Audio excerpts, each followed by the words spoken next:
19절부터 28절까지입니다.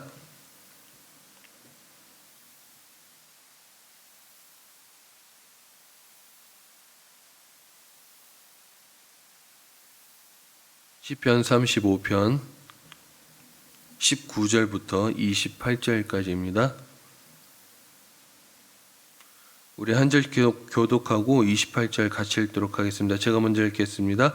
부당하게 나의 원수된 자가 나로 말미암아 기뻐하지 못하게 하시며 까닭 없이 나를 미워하는 자들이 서로 눈짓하지 못하게 하소서.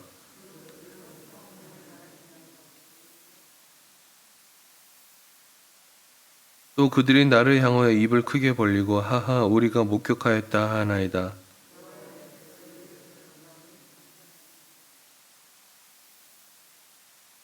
나의 하나님 나의 주여 떨치고 깨셔서 나를 공판하시며 나의 송사를 다스리소서.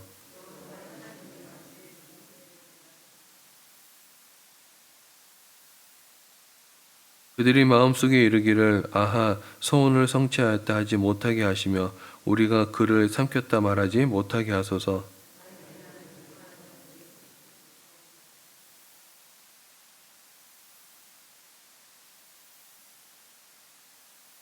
나의 의를 즐거워하는 자들이 기꺼이 노래 부르고 즐거워하게 하시며 그의 종의 평안함을 기뻐하는 여호와는 위대하시다 하는 말을 그들이 항상 말하게 하소서. 나의 혀가 주의 의를 말하며 종일토록 주를 찬송하리이다.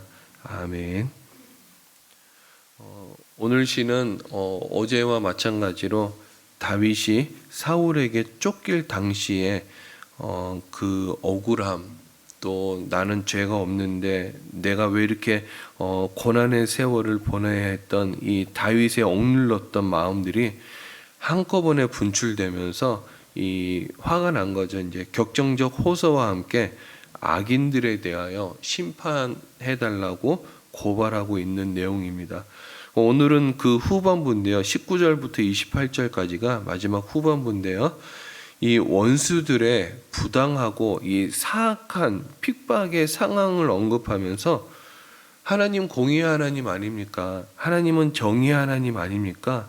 하나님께서 최종적인 공의의 판결을 이야기하고 있습니다. 자, 그렇다면 오늘 본문을 통해서 우리가 하나님이 우리에게 주시고자 하는 메시지가 무엇인지 한 가지로 살펴볼까 합니다. 그것은 바로 하나님의 공의를 부정하는 악인들에 대해 심판해 달라고 하는 기도하는 내용입니다. 기도를 해야 된다라는 거죠. 자, 19절부터 26절까지는 이 다윗이 지금 악인들에 대해서 심판을 아주 강력하게 주장하고 있습니다. 그런데 19절부터 21절까지는요, 하나님께서 악인들을 심판하셔야 되는 이유에 대해서 이야기하고 있어요. 이는 한마디로 말하면 악인들은 하나님의 공의, 정의를 지금 멸시하고 있기 때문에 하나님의 공의를 다시 세워야 된다라는 거예요. 여러분, 우리가 공의 그러면 공의가 어떤 느낌인지, 정의가 어떤 느낌인지 이 감이 안 올 때가 있어요. 근데 아모스에 보면요, 아모스 선지자가 하나님의 공의와 정의를 뭘로 표현하냐 그러면요, 물과 강으로 표현하고 있습니다. 여러분, 왜 아모스는 하나님의 공의와 정의를 왜 물과 강으로 표현하고 있을까? 질문을 던지면요, 그 당시 물이라고 하면 사람을 살리는 아주 귀한 거였어요. 즉 하나님의 공의가 사라지면은 사람을 살릴 수 없다라는 거예요. 물이 없으면 사람은 살 수 없죠. 왜요? 인체는 거의 대부분 물로 이루어졌기 때문에 물을 며칠만 먹지 않아도 사람은 아주 심각한 위기에 빠집니다. 그렇기 때문에 이 공의와 정의를 물로 강으로 표현한 거는 그 당시 아주 매일 먹어야 되듯이 하나님의 공의와 정의가 사라지면은 사람이 살 수가 없다라는 거예요. 그래서 이 하나님의 공의와 정의는 한마디로 얘기하면 이렇게 표현할 수 있어요. 사람을 살리는 기능을 하는 것이라고 표현할 수 있는 것입니다. 지금 하나님의 공의가 지금 사라진 거죠. 다윗의 입장에서 봤을 때는 하나님의 공의와 정의가 사라진 거예요. 그러면 다윗의 입장에는 뭡니까? 정직하고 하나님 법대로 살려고 하는 사람에게는 아주 피해가 막심한 거예요. 이런 사람들에게는 살 수 있는 기회조차 사라지는 거죠. 그래서 다윗은요, 지금 하나님의 공의를 부정하고 멸시하고 저주하는 자들의 악인들의 심판에 대해서 지금 기도하고 있는 거예요. 하나님, 이런 자들 싸그리 다 멸하여 주시옵소서라고 심판을 요청하고 있는 거죠. 여기에 대한 근데 여기에 나타난 대로 이 원수들이 다윗을 미워하잖아요. 근데 다윗의 입장에서 봤을 때는 나는 무고한 거예요. 다윗의 입장에 봤을 때는 나는 아무런 죄가 없는 거죠. 그렇기 때문에 이 다윗이 멸망함으로 악인들이 기뻐하게 된다 그러면은 세상의 악은 더 크게 큰 소리치게 될 거라는 거예요. 그들은 하나님이나 하나님의 공의 따위는 애시당초 없다고 생각하고 의인을 보호하시는 하나님을 멸시하고 있는 거죠. 그리고 이것은 하나님의 영광이 땅에 떨어지는 일입니다. 그러므로 다윗은 이렇게 얘기를 하는 거예요. 하나님의 공의를 빨리 나타내시옵소서. 하나님의 영광이 훼손되지 않도록 악인들을 멸하시고 자신을 그들의 손에서 구원하여 주세요라고 호소하고 있습니다. 실로 다윗의 모든 삶과 기도는요, 언제나 자기 자신에게 집중되어 있지 않았어요. 하나님의 영광이 집중되어 있었습니다. 그가 자기의 구원을 호소할 때도요, 악인들의 파멸을 요청할 때도 다윗은 항상 하나님의 영광을 먼저 생각했습니다. 자신의 목적을 이루기 위해 하나님의 영광을 들먹인 것이 아니라 진정 하나님의 영광을 위하여 살기도 하고 죽고자 하였던 이 진실한 신앙인이었죠. 여러분, 우리가 사는 이 세상에는 부조리도 판을 치고요, 악인들도 판을 칩니다. 요즘 제가 빠져있는 드라마가 하나 있어요. 무조건 못 보면은 무조건 제 방이라도 봅니다. 슈룹이라는 드라마예요. 엄청 재밌어요. 여러분, 이제 몇 편 안 남았는데 나중에 몰아서 한번 보십시오. 이 김혜수라는 중전 여인이 나오는데 이 슈룹이라는 뜻이 뭐냐면 우산이라는 뜻이에요. 그 우산을 왜 거기에 이제 드라마의 제목이 나왔냐 그러면요, 이 중전, 김혜수가 중전 역할로 나오는데요, 아들이 4명이 있습니다. 근데 이 아들을 지키기 위한 방패막이라는 뜻으로 드라마 제목이 슈룹이에요. 근데 자기 아들을 올바른 길로 부모가 교육하는 것이 부모의 책임이라는 거예요. 근데 올바른 길로 인도하려고 올바른 교육을 하면은 이 다른 대군들이 너무 많아가지고 세자의 자리를 탐내고 대군의 자리를 탐내는 거예요. 이 슈룹이, 이 김혜수가 여기에서 나오는 역할이 뭐냐면 자기 자식들이 올바른 길로 갈 수 있도록 악한 사람들이 악을 펼치는 그 과정의 모든 것들을 중간에 다 차단하면서 일일이 다 막아서는 그런 드라마예요.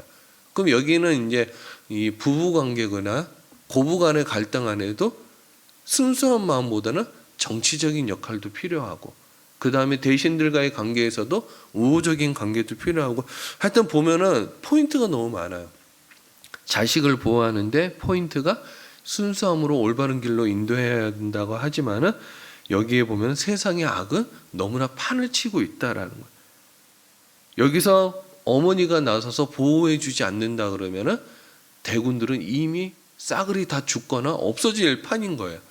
저는 이 드라마를 보면서 이 하나님의 공의가 꼭 우리가 올바른 길로 가고자 할 때 그 부모가 나서 가지고 세상의 악을 이리저리 다 막아 우리 자녀들을 올바른 길로 갈 수 있도록 인도해 주는 역할을 하고 있다라는 생각이 꼭 드는 거예요. 이 김혜수가 하나님의 역할로 보이더라는 거죠. 저는, 여러분, 악인들은 지금도 큰 소리치죠. 하나님이 어디 계시냐고, 하나님의 존재를 증명해 보라고 얘기합니다. 그들이 그렇게 소리칠 때 정말 하나님이 계시지 않은 것 같을 때도 있어요. 악의 세력들은 갈수록 점점 더 득세하여 가고 있고요, 이곳저곳에서 악인들의 핍박으로 인하여 의인들의 신음소리가 넘쳐나고 있다라는 거죠. 이럴 때 우리 성도들은 어떻게 해야 될까? 우리는 이럴 때 하나님께 호소해야 됩니다.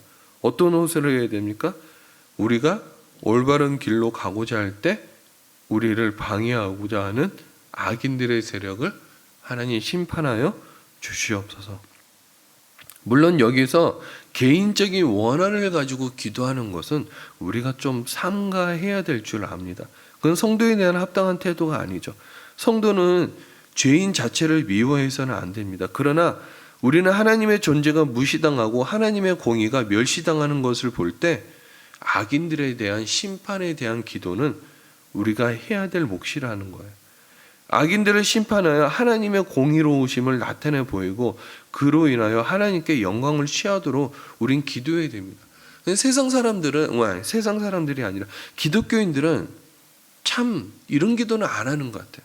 하나님의 영광이 가려지고 하나님의 존재가 무시당할 때는 그냥 가만히 방관자처럼 있어요. 그리고 내 존재가 무시당하거나 내 존재가 기분 나쁘게 이렇게 침범을 당하면요, 그때는 또 기도해요. 하나님 저놈도 치워주시고 이놈도 치워주시고.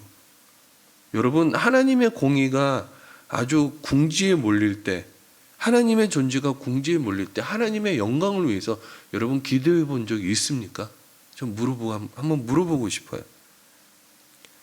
성도 간의 신학적인 차이로, 성도 간의 의견 차이로 싸우면서 하나님 저놈을 어떻게 좀 해야 되는데, 그런 기도는 아마 해보셨을 거예요. 근데 하나님의 영광을 가릴 때 하나님을 위해서 기도하는 사람이 별로 없다라는 거예요. 저는 여러분들이 이 세상을 살아감에 있어가지고 하나님의 입장에서 기도하는 시간들도 한번 가져봤으면 좋겠어요. 그럴 때요, 하나님의 마음이 느껴지면요, 엄청나게 큰 은혜도 몰려오지만 하나님의 입장이 느껴질 때 엄청난 가슴 아픔도 몰려올 수도 있다고 생각해요. 저는 여러분들이 이 세상을 올바로 살아가기를 바라는 사람 중에 한 사람입니다. 하지만은 우리가 올바로 하나님의 법대로 말씀대로 살아가고자 할 때 세상은 우리를 가만두지 않는다라는 거예요. 하나님의 존재를 우리 가슴 속에서 치우기를 원하고 버리기를 원하며 하나님은 이 세상에 계시지 않는다라고 얘기하는 것을 우리에게 바라고 있을 줄도 모릅니다. 그럼에도 불구하고 우리는 핍박을 당할지라도 미움을 받을지라도 용기를 내서 우리는 하나님의 공의를 나타내도록, 또 하나님이 하나님 되도록 우리는 그렇게 해야 될 의무가 있는 거죠. 한때 미움받을 용기, 그 책을 읽어보면서 또 진짜 복음적이다, 그런 생각을 한번 한 적이 있었어요. 미움받을 용기. 우리는 이 세상에서 미움받을 용기를 가지고 살아가야 되죠. 그리고 우리는 이 세상에서 악인들은 징계받고 하나님의 공의가 세워지도록 그렇게 기도해야 된다는 거. 그러기 위해서는요, 순수한 마음으로 살아가되, 우리가 하나님의 공의가 나타날 땐 때로는 우리는 정치도 해야 되고요, 우리는 우리가 가고자 하는 길에서 다른 사람들이 악을 행하려고 할 때 그것을 막는 역할도 해야 된다라는 거예요. 그러려고 그러면 부딪히는 경우도 있겠죠. 그렇게 할지라도 우리는 그렇게 해야 된다라는 거예요. 말씀을 정리하도록 하겠습니다. 성도는 악인에 대한 심판을 기도해야 돼요. 악인이 누굽니까? 하나님의 공의를 멸시하는 그런 악인을 얘기합니다. 저는 여러분들이 우리 자녀들에게나 우리 주위의 사람들에게 인정을 받는 사람이 되었으면 좋겠어요. 네가 참 신실하구나. 너를 보면은 하나님이 살아계시는 것 같다. 예를 들어 더 좋은 칭찬이 있다면 너를 보면은 작은 예수가 걸어가는 것 같구나. 이런 칭찬을 받았으면 좋겠어요. 그럴 때 우리가 하나님께 영광 돌릴 수 있잖아요. 마태복음 산상수훈에 보면요, 우리의 행실을 통해서 하나님께 영광 돌리도록 그런 표현이 나와요. 한번 산상수훈인 그 마태복음 초반부에 한번 읽어보세요. 그러면은 세상 사람들은 우리의 행실을 보고 하나님께 영광을 돌린다는 거예요. 아마 성경 읽으시면은 기억나실 거예요. 우리의 행실이 그 정도로 중요하다라는 거죠.